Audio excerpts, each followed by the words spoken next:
మహాలక్ష్మి అమ్మవారి గుణం అది.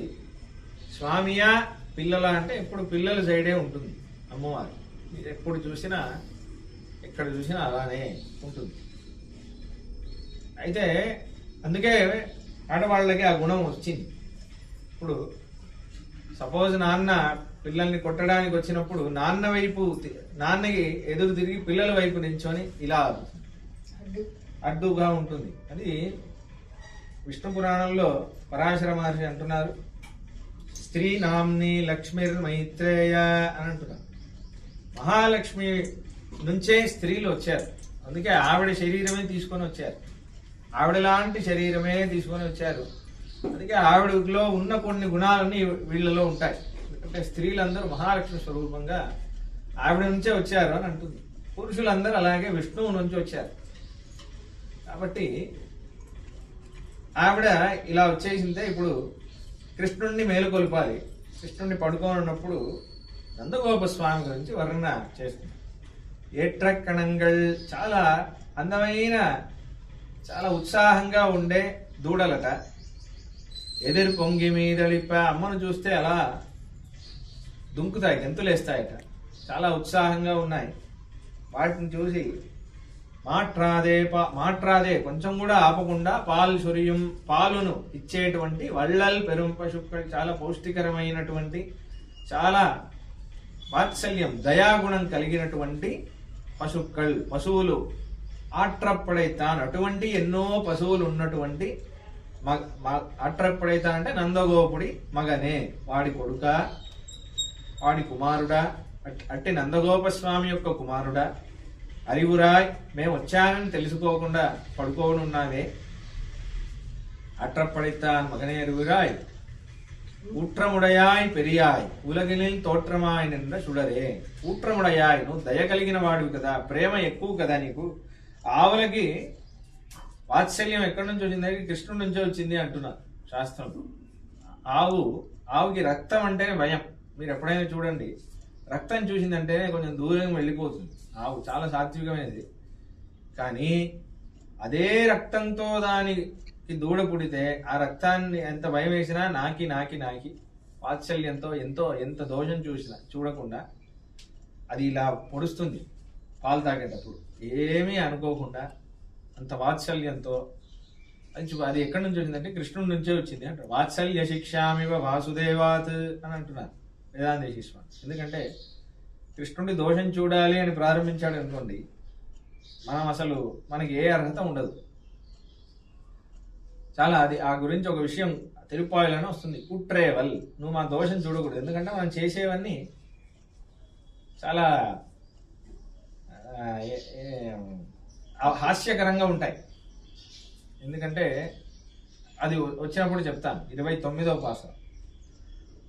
అయితే ఊట్రముడయా, దయా వాత్సల్యం కలిగిన వాడా, భక్తుల యందు ప్రేమ కలిగిన వాడా, పెరియాయ్. అదే సమయంలో పెరియాయ్, నువ్వే కదా పరమాత్మవి, అందరికంటే పెద్దవాడివి పెరియాయ్. ఉలగినిల్ తోట్రమాయ్ నింద సుడరే, అటువంటి వాడివి నువ్వు శ్రీవైకుంఠంలోనే ఉండొచ్చు, ఇక్కడ మా కోసమే కదా అవతారం చేశావు. ఉలగినిల్, ఈ ఉలగం అంటే ఈ లోకంలో, తోట్రమా ఇక్కడ అవతారం చేసి మా కోసం ఈ బృందావనంలో ఇక్కడ నించొని ఉన్నటువంటి సుడరే, జ్యోతి స్వరూపం లాంటి వాడా, తుయిలడాయ్ నిద్ర నుంచి లేవకుండా పడుకోనున్నావే. మాట్రారునక్ వలి తొలైందు వాసర్ కణ్ ఆట్రాదు వాసల్ కణ్ అంటే నీ గుమ్మం దగ్గర వచ్చి నించున్నా, నీతో మాట్లాడాలి అని, మా బాధ అంతా నువ్వు తొలగిస్తావని నీ దగ్గర వస్తే, పోట్రియామందోం పుగండేలో రింపావా, నీ శరణు కోరి వచ్చామయ్యా, మమ్మల్ని ఒకసారి నిద్ర నుంచి లేపు, మా వైపు చూడరాదా అని మాట్లాడుతుంది. అయితే ఇక్కడ ఒక ముఖ్యమైన విషయం ఏంటంటే రామానుజాచార్యుల వారి విషయం చూస్తాం. నేను ఇంతకు ముందే చెప్పాను, నందగోపుడు అంటే రామానుజాచార్యుల వారు అని రహస్యమైన అర్థం, రహస్యార్థం. ఎందుకంటే ఆనందంగా ఉన్నవాడు నందగోపుడు అంటే ఆనందంగా ఉన్నవాడు. గోపుడు అంటే గో అంటే ఆవులు, గోపుడు అంటే ఆవుల్ని రక్షించేవాడు అని అర్థం. గో అంటే ఇంకో అర్థం వేదం అని ఒక అర్థం. వేదాన్ని రక్షించే ఆచార్యుడికి కూడా గోపుడు అని శాస్త్రంలో చాలా చోట్ల ఉన్నాయి. వీళ్ళని కూడా గోపాలుడు అనొచ్చు, ఎందుకంటే వేదాన్ని రక్షిస్తారు కాబట్టి. అయితే ఆనందంగా భక్తితో ఉండి వేదాన్ని రక్షించేటువంటి ఒక ఆచార్యుడు. అయితే ఆయనకి కూడా ఇట్లా ఈ ఆవుకి ఎలా వాత్సల్యం ఉందో ఆయనకి కూడా అలాంటి వాత్సల్యమే ఉంది. వల్లల్ పెరుం పశుక్కల్, చాలా వాత్సల్యకరమైన ఒక గుణం.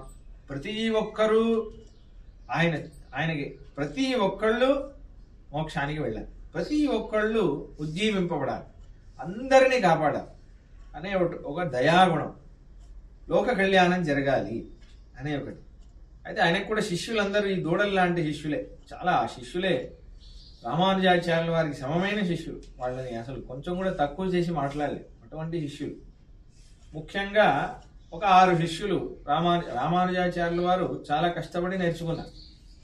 రామానుజాచార్యుల వారికి 5 ఆచార్యులు అంటారు. ఒక్కొక్కటి ఒక్కొక్క ఆచార్యుల దగ్గర వెళ్ళి ఆ వెళ్ళడమే ఆ కష్టం, ఎంత కష్టపడి నేర్చుకున్నారో అది వింటేనే ఇంత కష్టపడ్డారా అన్నట్టుంటుంది. ఒక బోధాయన వృత్తి సేకరించడానికి కాశ్మీర్ వరకు నడిచారు అని చెప్పాము.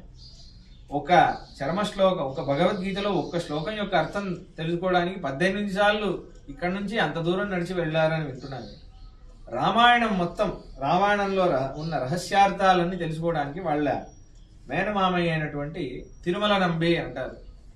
తిరుమల నంబి సన్నిధి ఉంటుంది. ఇలా మీరు తిరుమల ప్రదక్షిణం చేశారనుకోండి, ఇలా మాడవిధి ఇలా నార్త్ సైడ్ ఇలా వెళ్ళారనుకోండి, ఇటువైపు ఉంటుంది. వెంటనే ఫస్ట్ సన్నిధి తిరుమల నంబి సన్నిధి ఉంటుంది. ఆయన తిరుమలలో కైంకర్యం చేసేవారు. తిరుమల యొక్క ఫస్ట్ సిటిజన్ అని అంటున్నారు ఆయన. అలా ఆయన మీద చాలా ఇది కూడా వచ్చింది, బుక్స్ కూడా వచ్చాయి. అయితే తిరుమల నంబి యొక్క మేనల్లుడే ఈయన రామానుజాచార్యుల వారు. ఆయన పూర్వాచార్యుల దగ్గర రామాయణంలో ఉన్న విశేషమైన అర్థాలన్నీ తెలుసుకున్నారు. అయితే 1 సంవత్సరం పాటు రామానుజాచార్యుల వారు కొండ ఎక్కేవాళ్ళు కాదు. తిరుమల కొండ ఆయన ఎక్కేది కాదు. ముందు ఆ కొండని నేను ఎక్కను అన్నారు రామానుజాచార్యులు. ఎందుకంటే ఆ కొండే పరమాత్మ అని ఉంది శాస్త్రంలో. వెంకటాచల మహాత్మ్యాన్ని పురాణాలన్నీ తీశారనుకోండి, ఆ కొండే వెంకటేశ్వరుడు అని ఉంది. మీరు వెంకటేశ్వరుడిని సేవించడం తర్వాత కొండే వెంకటేశ్వరుడు, ఎందుకంటే వెంకటాద్రి అనే పేరు దాన్ని. కాబట్టి ఇంకా మనం ఎక్కకూడదు, మన కాలు దీని మీద తాకకూడదు అన్నారు. రాను అన్నారు తిరుపతికి, నేను రాను అన్నారు. ఇక్కడ నుంచే సేవిస్తాను, నేను రాను, ఆ కొండని నేను ఎక్కలేను అని అన్నారు. అప్పుడు శిష్యులందరూ వేడుకున్నారు, స్వామి మీరే ఇలా అన్నారంటే రేపు తిరుమలకి ఎవరు ఎక్కరు, ఎవరు స్వామిని దర్శించరు. రామానుజాచార్యుల వారు దర్శించలేదు కదా, మనం ఎందుకు దర్శించాలి అని యద్యదాచరతి శ్రేష్ఠ, పెద్దవాళ్ళు ఎలా అనుష్ఠించారో మనం కూడా అలానే అనుష్ఠించాలని ఎక్కరు అని. దాని తర్వాత అన్నారు, సరే నేను ఎక్కుతాను కానీ మోకాళ్ళలో ఎక్కుతాను, కాళ్ళు పెట్టి ఎక్కను, మోకాళ్ళలో ఎక్కుతాను అన్నారు. చాలా రోజులు అలానే ఎక్కారు.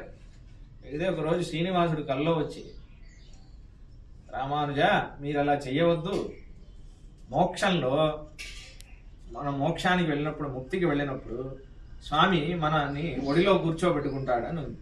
ఒడిలో కూర్చోబెట్టుకున్నప్పుడు ఆదిశేషుడు మీదే ఎక్కే కదా మనం కూర్చోవాలి, అప్పుడు ఆదిశేషుడు మీద ఎక్కుతున్నాం కదా, అలానే ఇది కూడా శేషాద్రి పర్వతం, ఎక్కండి ఏం పర్వాలేదు, అలా చూస్తే కష్టం అని వెంకటేశ్వరుడే ఆజ్ఞ ఇస్తే అప్పుడే ఎక్కారు ఉంది. మోకాలు మెట్లా ఉంది కానీ అప్పుడే కాళ్ళతో ఎక్కారు. ఇప్పుడు కూడా మన ఆచార్యులు అందుకే 2-3 రోజుల కంటే ఎక్కువ ఉండరు. రామానుజాచార్యుల వారు 3 రోజులు ఉన్నారు తిరుమలలో. ఆ 3 రోజులు ఏమీ తినలేదు, తాగలేదు అని ఉంది చరిత్ర. రామానుజ చరిత్ర చూశారనుకోండి. ఎందుకంటే తాగితే మళ్ళీ మలమూత్ర విసర్జనం చేయాలి. ఈ తిరుమల కొండలో మలమూత్ర విసర్జనం చేయకూడదని 3 రోజులు ఆయన ఏం భోజనం చేయలేదు, మళ్ళీ కిందికి వచ్చే భోజనం చేశారు. అలా ఉంటారు మన ఆచార్య, ఇప్పుడు కూడా అలానే ఉంటారు. ఇప్పుడు కూడా నేను దాసుడినే ప్రత్యక్షంగా చూశాను చాలాసార్లు. ఇప్పుడు కూడా ఆచార్యులు అలానే ఉంటారు, 2-3 రోజుల కంటే ఎక్కువ ఉండరు తిరుమల. అయితే విషయం ఎందుకు చెప్తున్నానంటే, ఆ తిరుమల నంబి దగ్గర, తిరుమల నంబి పైనుంచి కింద దిగేది, ఈయన ఇక్కడ నుంచి పైన ఎక్కేది. అలా మధ్యలో అక్కడ శ్రీవారి పాదాలు అని ఉంటుంది, ఒక మధ్యలో ఒక ప్లేస్లో కొండ దగ్గర. అక్కడ పాదం తర్వాత వచ్చింది. ఆ వృత్తాంతం ఎప్పుడైనా తర్వాత చెప్తాను. 1 సంవత్సరం పాటు నేర్చుకున్నాను. 18 రహస్యాలు రామాయణంలో ఉన్న 18 విషయాలు నేర్చుకున్నాను. ఒక్కొక్క రహస్యం 20 రోజులు చెప్పారు. అలా 18 into 2, 18 into 20, 360 days చెప్పారు. 1 year చెప్పారు. చెప్తే అవన్నీ తెలుసుకొని రామానుజాచార్యుల వారు ఇంత కష్టపడ్డారు కదా, ఒక్కొక్కటి ఒక్కొక్క ఆచార్యుల దగ్గర నేర్చుకున్నారు. దివ్య ప్రబంధం యొక్క అర్థం ఒక ఆచార్యుల దగ్గర, తిరుమల యాండ అని ఒక స్వామి దగ్గర నేర్చుకున్నారు.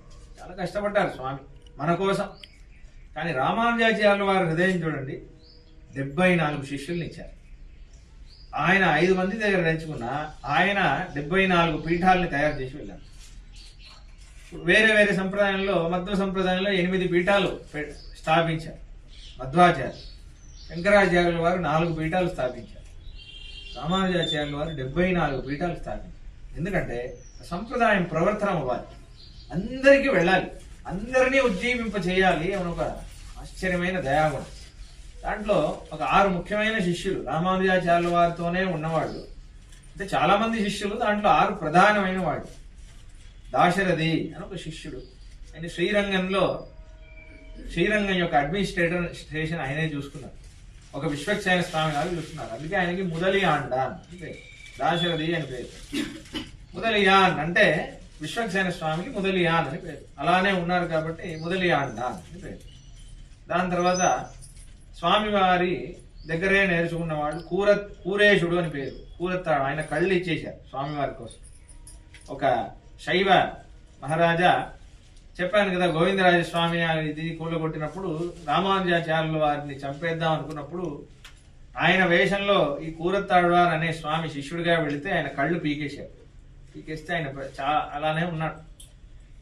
అంటే చూడండి, ఇవన్నీ వింటేనే సంప్రదాయం కోసం ఏమైనా చేయొచ్చు అనిపిస్తుంది. ఒకళ్ళు కళ్ళు ఇచ్చేస్తున్నారు, ఒకళ్ళు ప్రాణం ఇచ్చేస్తున్నారు. ఎటువంటి ఆశ్చర్యమైన వాడు. కాబట్టి కూరత్తాళ్వార్, దాని తర్వాత ఎంబార్ అని ఒక శిష్యుడు, ఆయన శ్రీరంగంలో రామానుజ సంప్రదాయాన్ని ప్రవర్తనం చేస్తున్నారు రామానుజాచార్యుల వారి తర్వాత.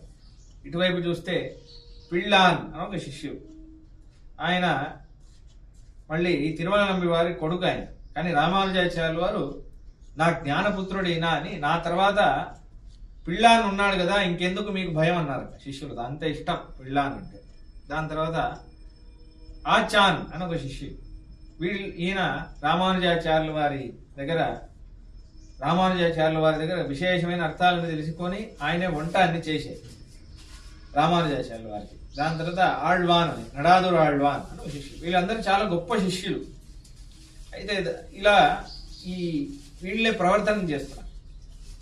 అయితే ఇలా రామానుజాచార్యుల వారు ఉండడం వల్లే ఇలా దశరథుడికి రాముడు పుట్టాలి అని దశరథుడిని రాముడే సెలెక్ట్ చేసుకుంటున్నాడు అని ఉంది. ఈయన ఇంత ధర్మాత్ముడుగా ఉన్నాడే, ఈయనకి నేను కొడుకుగా పుట్టాలి అని పితరం రోచయామాస, ఈయనకి నేను కొడుకుగా పుట్టాలని స్వామి అనుకుంటున్నాడు. ఈవిడకి నేను కొడుకులా పుట్టాలని యశోదని చూసి స్వామి అనుకుంటున్నాడు. అలానే మన స్వామి కూడా శ్రీమన్నారాయణుడు ఒక ఆశ్చర్యమైన లీల ఒకటి చేస్తున్నాడు. చాలా ఆశ్చర్యమైన లీల. ఇక్కడ మగనే అని వస్తుంది కదా, రామానుజాచార్యుల వారికి కొడుకు అవ్వాలి అని ఒక లీల చేస్తున్నాడు. చాలా ఆశ్చర్యమైన లీల. అది విని చిన్న కథ, అది వృత్తాంతం, కథ అనకూడదు, చరిత్ర ఇదంతా. కథ అంటే మళ్ళీ ఏదో కట్టుకథ లాగే, ఇదంతా చరిత్ర.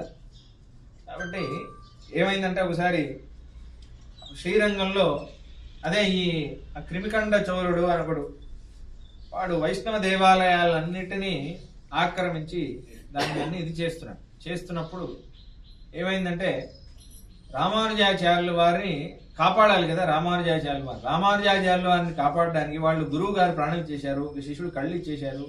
ఇలా ఎంతోమంది రామానుజాచార్యుల వారు రహస్యంగా అక్కడ నుంచి అడవుల్లో తీసుకెళ్ళి, అక్కడ కర్ణాటకని మేల్నాడు అని అంటారు. ఎందుకంటే మ్యాప్లో కూడా తమిళనాడుకు పైన కర్ణాటక ఉంటుంది, పైన ఉండేటువంటి ప్రదేశం అని అర్థం.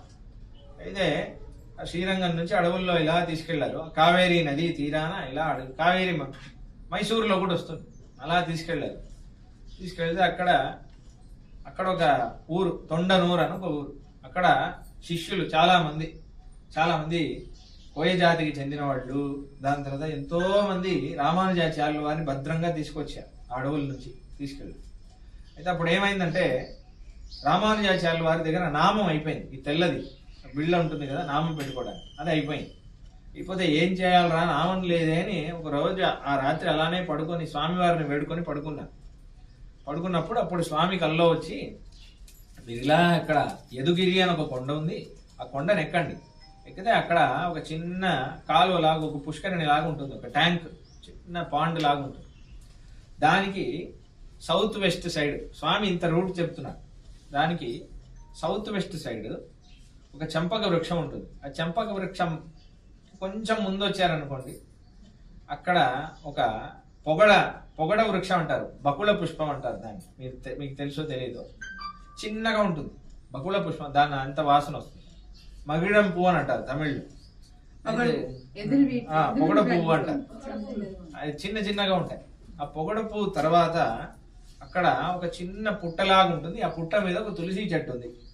ఆ పుట్ట లోపల నేనున్నాను, ఆ పుట్ట కింద నేనున్నాను, నన్ను తవ్వి తీయండి. అదే పుట్టను మీరు తవ్వుతుంటే మీకు ఒక మట్టి వస్తుంది. మట్టిని మంచిగా మీరు శుద్ధం చేశారంటే మీకు నామం దొరుకుతుంది అని అన్నారు. ఇప్పుడు కూడా ఆ కొండ నుంచి నామం తీస్తున్నారు. ఇప్పుడు కూడా మేల్కోటే అంటారు దాన్ని, మేల్కోటే నామం అని అంటారు. ఇప్పుడు కూడా చాలా శుద్ధంగా ఉంటుంది, చాలా చల్లగా ఉంటుంది ఆ మట్టి, దాని నుంచే పెట్టుకుంటారు. అయితే నిజంగా చూస్తే స్వామి అక్కడ ఉన్నారు. ఆ స్వామి ఎవరంటే, స్థల పురాణం ఉంది దానికి. ఎలా రాముడు రంగనాథ స్వామిని ఆరాధించాడో, కృష్ణుడు కృష్ణుడు ఉన్నప్పుడు ఆ మథురాలో ఒక నారాయణ ఆలయం అని ఒకటి ఉండేది. కృష్ణుడు రాజ్యం ఉన్నప్పుడు మథురాలో. ఇప్పుడు కృష్ణుడు డైలీ పూజ చేసేవాడని ఉంది, మహారాజాగా కృష్ణుడు పూజ చేసేవాడని ఉంది. దాని తర్వాత ఆ విగ్రహాన్ని ఆయన తర్వాత ఏం చేయాలో తెలియనప్పుడు, ఎందుకంటే అప్పుడు జరాసంధుడు వీళ్ళ యుద్ధం, అప్పుడు ఆ నారాయణను తీసుకెళ్ళి వచ్చి ఆ కొండ మీద ప్రతిష్ఠించాడు. దాని తర్వాత పూజలన్నీ ఆగిపోయి ఒక పుట్ట కమ్మేసింది. కమ్మితే రామానుజాచార్యుల వారికి ఆశ్చర్యం వేసింది, ఏంటి ఇలా కలొచ్చింది అని. కరెక్ట్గా ఆయన కొండ ఎక్కారు, మ్యాప్ అంతా కరెక్ట్గా ఉంది. అలానే వెళ్ళారు. వెళ్తే అక్కడ కొండ ఉంది, ఇది కొండ కింద స్వామి ఉన్నారు, దాన్ని తీయండి అన్నారు. తీస్తే ఆశ్చర్యమైన స్వామి. ఆయన్నే అక్కడ మూల విరాటుగా ఉంటున్నారు మేల్కోటలో ఇప్పుడు కూడా. మళ్ళీ ఆ టెంపుల్ని కట్టించారు. రామానుజాచార్యుల వారే పెద్ద గోపురాన్ని నిర్మాణం చేశారు. తిరునారాయణపురం అని ఒక దివ్యదేశం ఏర్పాటు చేశారు. శెల్వనారాయణ స్వామి అని పేరు. ఆయన చాలా అందంగా ఉంటారు, కృష్ణుడే ఆరాధించిన స్వామి. అయితే దాని తర్వాత ఆయనకి ఎంతో విశేషమైన పూజలన్నీ స్వామి ఏర్పాటు చేశారు. సరే, మూల విరాట్ ఉన్నారే, ఉత్సవ స్వామి ఎక్కడ అని ఎతికితే చాలా రోజులు ఆలోచిస్తూ ఉన్నారు. ఉత్సవ స్వామి ఎక్కడ, 12 ఏళ్ళు ఉన్నారు అక్కడే, ఆ చోటలోనే అక్కడే ఉంది. శ్రీభాష్యం కాలక్షేమం చెప్పుకుంటూ అక్కడే ఉన్నారు. ఉంటే ఎందుకంటే ఆ కొండలో మహర్షులందరూ ఎంతో మంది తపస్సు చేశారని ఉంది. వేదవ్యాస స్వామి వారు కూడా కొంతసేపు తపస్సు చేశారని ఉంది. యదుశైలం అని పేరు. అయితే మళ్ళీ స్వామి కల్లో వచ్చి, ఈ ఢిల్లీ సుల్తాన్ ఒకడు ఉన్నాడు, వాడి రాజ్యంలో వాడు చాలా ఆక్రమించేసి చాలా బంగారం అన్ని దోచుకున్నారు కదా, తెలిసిందే మనకి ఈ విషయం. అలా నన్ను తీసుకెళ్లిపోయాడు, వాడి రాజ్యంలో వాడి రాజదర్బార్లో నేనున్నాను, నన్ను తీసుకొని రా మళ్ళీ అని అన్నారు. రామానుజాచార్యుల వారు మళ్ళీ ఆల్రెడీ ఒకసారి కాశ్మీర్ వెళ్ళారు, 2 సార్లు భూప్రదక్షిణ చేశారు ఇండియా మొత్తం. అలా ఢిల్లీ వెళితే అక్కడ రామానుజాచార్యుల వారు వాడికి ఏమో మంచి బుద్ధి, వాడు రామానుజాచార్యుల వారు అదే దివ్య పురుషులు కదా చూడంగానే, సరే చూడండి మీకు ఏం కావాలో తీసుకోండి అంటే 1,00,000 విగ్రహాలు ఉన్నాయి అక్కడ. అన్ని ఏ గుడి నుంచి ఎక్కడెక్కడ దోచుకున్నారో, ఏమేమి ఆభరణాలన్నీ దోచుకున్నారో అన్నీ ఉన్నాయి. అక్కడ స్వామి లేరట. లేకపోయేసరికి ఇక్కడ లేరు స్వామి, ఇక్కడ లేరండి అని అంటే, మా దగ్గర ఇంతే ఉన్నాయి, మరి ఇక్కడ లేదు అన్న. లేదు మా స్వామి చెప్పారు ఇక్కడే ఉన్నానని చెప్పారు, ఇంకెక్కడో ఉండాలంటే లేదు ఇక్కడే ఉండండి అని చెప్పేసరికి ఇంకా బయటికి తరిమేస్తుంటే స్వామి చెల్ల పిళ్ళాయి వారాయి అని అరిచారు. నా ముద్దుల శిశువా, నా దగ్గర రావా, నాన్న దగ్గరికి రావా అని అన్నారు. అనగానే ఒక గది నుంచి ఆ విగ్రహం ఇలా రామానుజ వారి చేతిలో వచ్చేసి, ఆ విగ్రహం ఎక్కడుంది అంటే, ఈ ఢిల్లీ సుల్తాన్ ఒక కూతురు చిన్న పిల్ల, ఆవిడ ఆ బొమ్మ అనుకొని ఆ విగ్రహంతో ఆడుకుంటుంది. డ్రెస్ వేయడం, అలంకరించడం, ఇలా ఆడుకుంటుంది. అయితే రామానుజాచార్యుల వారి ఇలా తీసుకోగా, ఈయనే అండి మా స్వామి, ఈయనే నాకు కల్లో వచ్చి చెప్పారు. ఇప్పుడు కూడా చాలా అందంగా ఉంటాడు ఆ స్వామి. కానీ ఆ పాప ఏమో ఏడుస్తుంది, 5 ఏళ్ల పాప. అంటే చాలా ప్రేమ, అటాచ్మెంట్ అయిపోయింది. ఆ స్వామి లేకపోతే ప్రాణం వదిలేస్తాను అన్నట్టు. అయితే అయ్యో స్వామి, ఈ విగ్రహాన్ని తీసుకెళ్లొద్దు, ఇది మా కూతురు ఆడుకునే ఇది లేకపోతే చచ్చిపోతుంది అంటే, మీకు ఇది విగ్రహం స్వామి, మాకు దేవుడు సాక్షాత్ ఈయన కల్లో వచ్చి చెప్పారంటే, రామానుజాచార్యుల వారు ఏం చెప్పారు అంటే, రామానుజాచార్యుల వారు హృదయం చూడండి, స్వామివారితో అటాచ్మెంట్ ఉంటే ఎవరైనా సరే చాలా గౌరవిస్తారు. రామానుజాచార్యుల వారు ఏం చేశారు, మైసూరు వరకు, అక్కడ మేల్కోటలో గుడి ఉంది కదా, అక్కడ వరకు ఈవిడే పల్లకిలో తీసుకొని రాని అని చెప్పి ఢిల్లీ నుంచి మైసూరు వరకు ఆ పాపే పల్లకిలో తీసుకొని వస్తే అక్కడ పూజలన్నీ చేశారు. మళ్ళీ సంప్రోక్షణం అదంతా చేశారు. పుష్యమాసం పునర్వసు నక్షత్రం రోజు సంప్రోక్షణం అయింది. మళ్ళీ ఈశ్వర సంహిత ద్వారా చాలా సంప్రోక్షణం అంతా చేశారు. చాలా విశేషంగా మళ్ళీ అక్కడ విష్ణువర్ధనుడు అని ఒక మహారాజా చేత అన్ని కట్టించి చాలా మళ్ళీ కీర్తి తెప్పిస్తే పూజ అవుతూ ఉండగా సడన్ గా ఆ పిల్ల మాయమైపోయింది అని ఉంది. ఎక్కడ వెళ్ళిందో తెలియదు. భక్తి గోదాదేవిలానే ఒక ముస్లిం వంశంలో పుట్టినా ఎక్కడ వెళ్ళిపోయిందో తెలియదు. అందుకే రామానుజాచార్యుల వారు ఏం చేశారంటే ఆ ఉత్సవ స్వామి ఉన్నారు కదా, ఆయనకి ఇప్పుడు కూడా చెల్లపిళ్ళై అని పేరు. చెల్లం అంటే ముద్దులైన అంటే చాలా గారాభమైనటువంటి కొడుకు అని పేరు. రామానుజాచార్యుల వారి కొడుకు అని పేరు ఆయన. అయితే అందుకే చెలువ నారాయణ స్వామి అని కన్నడలో అంటారు. ఆ ఉత్సవ స్వామి పాదం దగ్గర చూశారనుకోండి, అక్కడ ఒక మహాలక్ష్మి ఉంటుంది. రామానుజాచార్యుల వారి హృదయం ఏంటంటే, ఎవరికి ఒక స్త్రీకి ఈయనే నా భర్త అన్నటువంటి ఒక ప్రేమ, ఈయన లేకుంటే నా జీవితం లేదు అని ఎవరికి కలిగిందో వాళ్ళు మహాలక్ష్మి అని రామానుజాచార్యుల వారి హృదయం. అంటే వారి పాదం దగ్గర ఒక మహాలక్ష్మి స్వరూపాన్ని ఏర్పాటు చేశారు. దాని తర్వాత ఈవిడ చరిత్ర అందరికీ గుర్తుండాలని అక్కడక్కడ చాలా గుడుల్లో, శ్రీరంగంలో, కర్నూలులో కూడా ఒక గుడి ఉంది. బీబీ నాంచారమ్మ అని అంటారు. ఈవిడే కడప దగ్గర ఒక గుడి ఉంది. శ్రీరంగంలో కూడా ఉంది. తులుక నాచ్యార్ అని అంటారు తమిళ్. అలా ఏర్పాటు చేశారు. అంటే రామానుజాచార్యుల వారి హృదయం తెలియడానికి మీరు చెప్తున్నారు. మగనే అని ఉంది కదా, నందగోప స్వామి వారి కొడుక అని అంటున్నారు కదా, అలా స్వామి రామానుజాచార్యుల వారి కొడుకు అవుతున్నారు. తిరుపతిలో ఉన్న స్వామి రామానుజాచార్యుల వారి శిష్యుడు అవుతున్నారు. ఎందుకంటే రామానుజాచార్యుల వారి శంకు చక్రం ఇస్తున్నారు కదా, మనకి ఇస్తున్నట్టు తిరుపతిలో ఉన్న స్వామి రామానుజాచార్యుల వారి శిష్యుడు. కాంచీలో ఉన్న వరదరాజస్వామి రామానుజాచార్యుల వారికి నాన్న, ఆయనే పెంచి పెద్ద చేసి అడవిలో తప్పిపోతే కాపాడుతున్నారు. శ్రీరంగంలో ఉన్న రంగనాథ స్వామి రామానుజాచార్యుల వారికి బావ అవ్వాలి. ఎందుకంటే గోదాదేవి పెళ్లాడింది కదా, గోదాదేవికి ఈయన అన్న అవుతున్నాడు. వీళ్ళిద్దరు బావమర్ది వరుస. శ్రీరంగంలో ఉన్న స్వామి బావమర్ది వరుస, తిరుపతి ఉన్న స్వామి దగ్గర గురువు శిష్య సంబంధం, కాంచీలో ఉన్న స్వామి దగ్గర నాన్న కొడుకు సంబంధం. దీనికి మరి మైసూరులో స్వామి రామానుజాచార్యుల వారు నాన్న అవుతున్నారు, ఈయన కొడుకు అవుతున్నారు. అటువంటి రామానుజాచార్యుల వారికే నేను కొడుకు అవ్వాలి, నేను శిష్యుడు అవ్వాలి, నేను భావన అవ్వాలి వీళ్ళింటి అని స్వామియే ఆశపడుతున్నప్పుడు మనకి కూడా అదే గతి అని సాక్షాత్ పరమాత్మ అయినటువంటి శ్రీమన్నారాయణుడు ఏం చూపిస్తున్నాడంటే, రామానుజాన్ని ఆశ్రయించండి, రామానుజ సంప్రదాయాన్ని ఆశ్రయించండి, అదే మీకు గతి అని చూపిస్తున్నాడు. కాబట్టి ఆ సంప్రదాయాల్లో ఉన్న ఆచారాలను ఆశ్రయించి మనల్ని మనం కాపాడుకుందాం. ఆండాళ్ తిరుగు గణేశం హెచ్చరిక.